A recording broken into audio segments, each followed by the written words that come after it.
Coming up on today's Indonesian government has condemned bomb blast in Yemen. President Widodo calls for more foreign investment. And a cafe in South Jakarta produces high-quality chocolate desserts using local beans.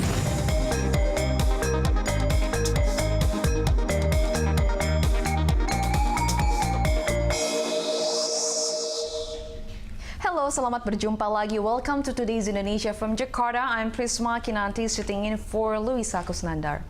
Indonesian government has strongly condemned a recent bomb attack in Yemeni capital of Sana'a on Monday, injuring 3 of its citizens. Indonesian embassy in Yemen was heavily damaged from explosion following an airstrike by Saudi-led coalition. The bombing was targeting an ammunition storage facility located near the embassy. Foreign Ministry has instructed its team to ensure the safety of Indonesian citizens there. The bomb blast came as the government was trying to evacuate its citizens from Yemen. So far, nearly 2,000 Indonesians have been evacuated since December last year.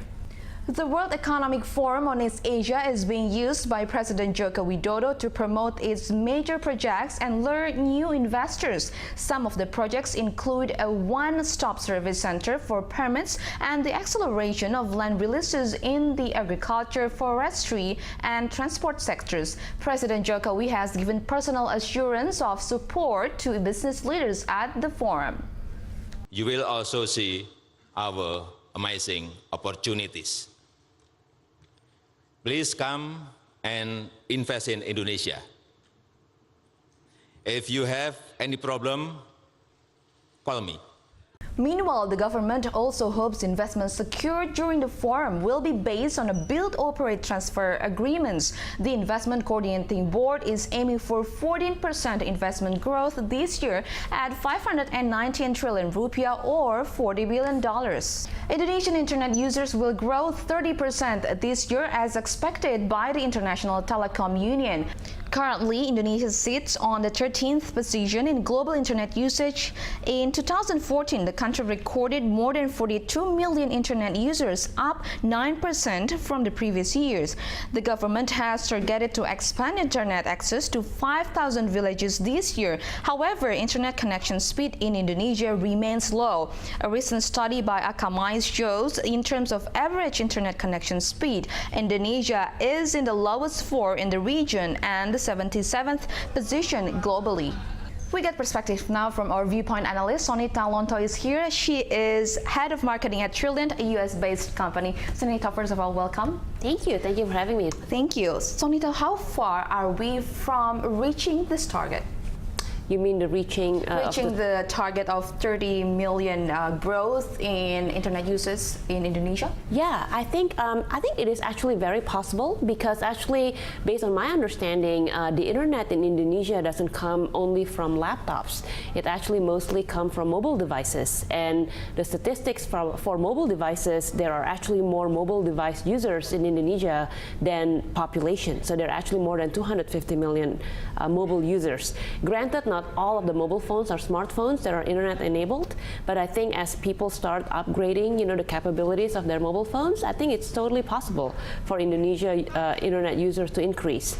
And also my understanding is I think the government are working with the private sectors to try to upgrade, our internet infrastructure in terms of the internet backbone, putting fiber and all that to again increase the bandwidth, of the internet. Now, talking about internet expansion, the usage of internet is rapidly growing in Indonesia, especially among the youths. But in terms of connectivity speed, Indonesia remains low. Now, how can we meet this demand? I would say, again, it's an infrastructure play. So the fiber optic is good. So you need to have like a higher bandwidth, lower latency kind of backbone in order to increase the speed. So that is very necessary. And that is imperative because for some of the internet business models to work, for e-commerce to work, for people to be able to do real work by, doing searches, downloading important stuff from the internet, speed, I think, is extremely important. Okay, as internet plays a major role in business sectors. Now, first thing to do, what should we, how should we boost the internet connectivity in terms of the business sectors? The business sectors, I don't think actually the business would be that much of the problem, because I would imagine a lot of businesses in Indonesia, especially the big ones, are already internet connected. Perhaps we can actually do more education for the small, medium-sized business, because my understanding is perhaps some of the small, medium-sized business, I'm sure they have heard of the internet, but maybe they do not yet see the need for them to get improving online. The internet literacy?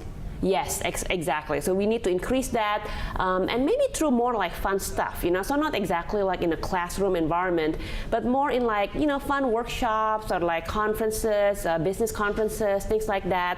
And some of the internet providers can start doing reach outs to the small, medium-sized businesses. So that's on the one hand. But then I think on the consumer side, we need to kind of like get consumers to do more things, more commercial activities on the internet, so that businesses see that, hey, if I get online, I'm going to get new businesses. Okay. Now, in the recent World Economic Forum, you emphasized the importance of Internet of Things. Can you explain more about that? Sure. Okay. So the Internet of Things, in its very simplest term, is really the putting smart sensors, information technology, and networking technology to connect devices. So I want to share with you a little analogy here, Prisma. So the Internet, right? Prior to the Internet, there are very few computing devices that were connected. But after the Internet, there are like billions of computing devices that were connected. So once all these computing devices are connected, which became the Internet, it created new business models. So what I meant is it created e-commerce, like in the US, Amazon and eBay, and I'm sure in Indonesia, Lazada and Tokopedia and all that.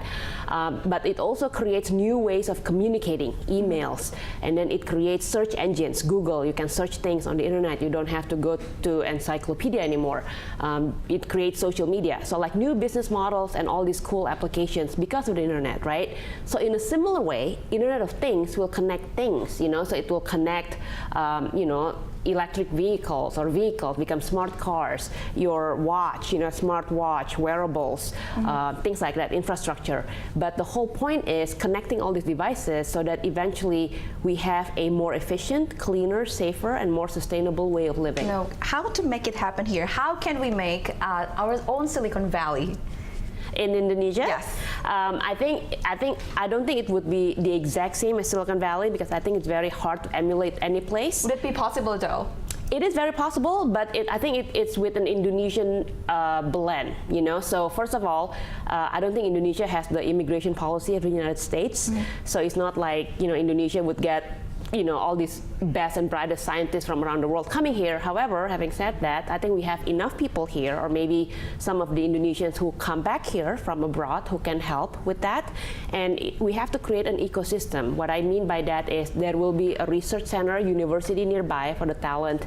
There will be businesses around the same area that can absorb, some of this creativity and entrepreneurship, and then just mentorship and, kind of working together among the different stakeholders in the ecosystem. Yes, okay, Sonita Wonto, we hope to see that to be happening soon in Indonesia. Yes. Thank you very much for joining us. Thank you. Now to our first look at the weather. Standing by at the weather monitor is Ashifa Latif. Ashifa, give us a quick look at tomorrow's forecast. Yes, Prisma, the day will still be gloomy here in the capital, especially in the afternoon. Expect afternoon thunderstorms. Temperature will reach 30 degrees Celsius at daytime and will cool down to 25 at night.